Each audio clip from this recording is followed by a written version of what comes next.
এই শোনো, আজকে কিন্তু তোমার প্রিয় কচু ইলিশের ঘন্ট করব।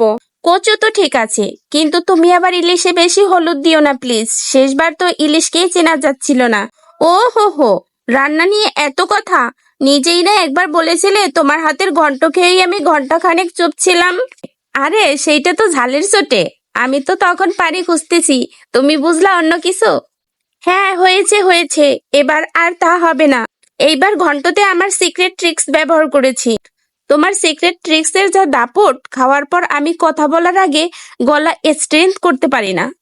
তাই তো গতবার খেয়ে বললে তোমার হাতের রান্না সেরা রাঁধুনির হাতের খাবারের মতো হয়েছে।